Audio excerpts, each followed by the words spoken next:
I would start by asking simple questions. Before the deal brokered by the United States in the Trump administration,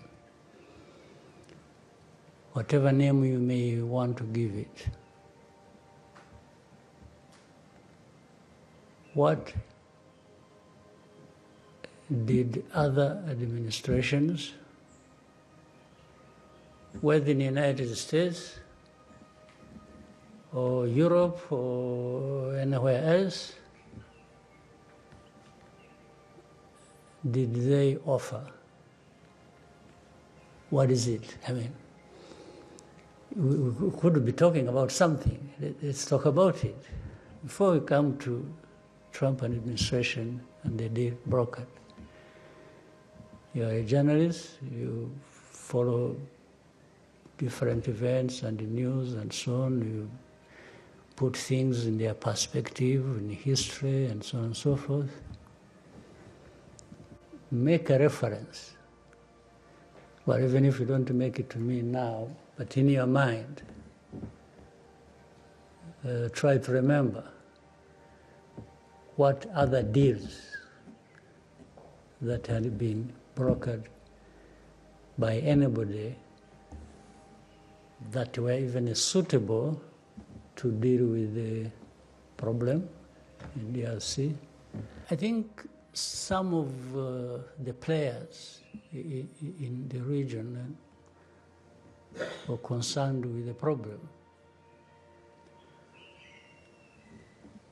They had in their mind to leverage these resources because they think the resources are very attractive. So therefore they would, like throwing a bait and saying, I'll give you this, I'll give you so you control this, which everybody else in the world needs and may. So I'll give it to you. But those who threw the bait to those who would help in the problem, we're really not looking for a durable solution to their problems or to the problems that affect us in the region. They just wanted to have an advantage over adversaries and give a sweetener to, people to say, we'll give you this, please help us deal with M23 and FCM23 or Rwanda as it is perceived, or our enemies. And that then people would just be attracted to that, take it, and address the problem the way the government of Congo saw it. No, but the Trump administration kept looking at a combination of these three matters that need to be addressed: the political, the security, and the economic. While in some other people's minds, it was just economic. You want a deal, you want money, you want minerals, you want please take it, and save us from these troublemakers, even if it doesn't address the problem, depending on how they see it. So I'm sure that is what is still affecting, and maybe will affect, the implementation. Because what people had in mind is not necessarily 100% what they are getting. But in addressing any problem like this one, it's give and take. You don't get 100% what you want, because there are many parties concerned with the problem. each one maybe gets a piece of what they wanted, another gets a piece of what they wanted, and together stability comes out of it. The expertise they provide, the reports they write, actually do not have anything to do with the situation itself. These reports were written long ago, when they were being given the mission. So they just come to make sure that everything conforms to that as of origin. Because that's why you always find it's all others guilty in this situation of different things, except the actual perpetrators. You will never find they write anything comprehensively about FDLR. You will never find they write anything comprehensively about how government institutions are connected with FDLR in spreading hate ideology, genocide ideology. Things that are done in broad daylight for everybody to see. So you wonder how experts cannot see that. But all the reports, 75%, it's blame on AFCM23 and Rwanda. And they're always tight because they say,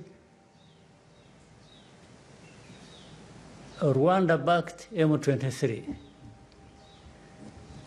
You will tell me in your research if you ever saw anywhere DRC backed FDLR. You will never. So the narrative is already written. They talk about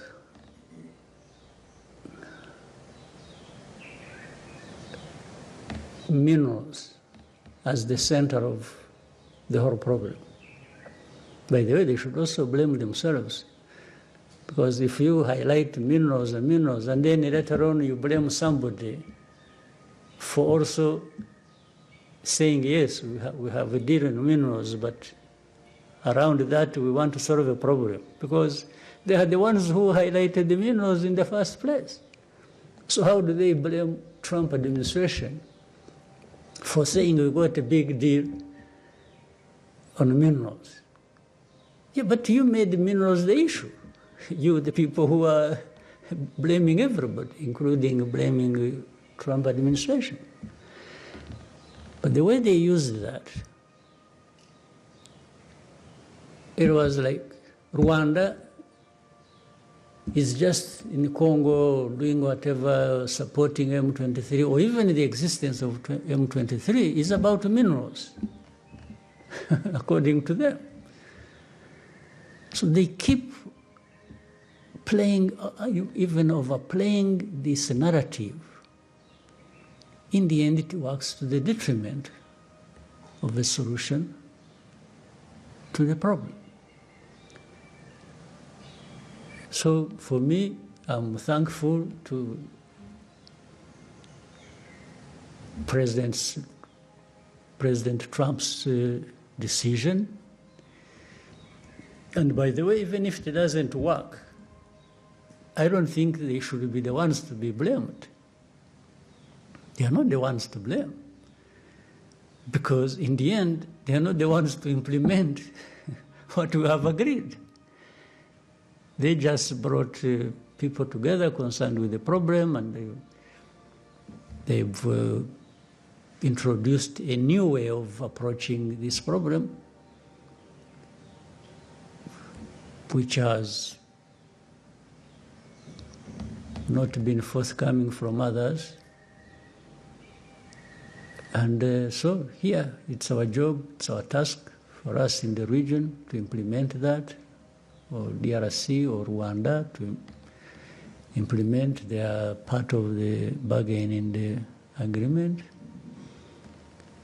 But of course, it helps if United States administration remains close by to follow up and says to people, well, you said you would do this, what happened? They have some leverage over the matter. As I said, we reached an agreement in Washington, D.C., but it is not up to Washington to implement it. It's those who reach the agreement there to actually be the ones to implement what they agreed. And we have also seen in the whole history of this matter that people really don't necessarily do things according to what they agreed they are going to do. That's a lesson we have learned over many years.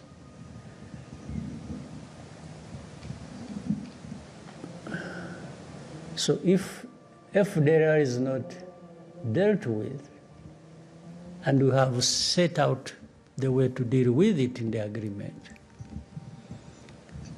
then that means the FDLR continues to be there, and the problem continues to be there.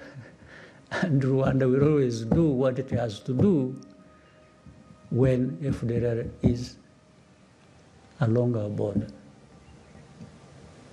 There is no magic wand here to be used by anybody. It's you have just to do what is right to do to deal with the matter.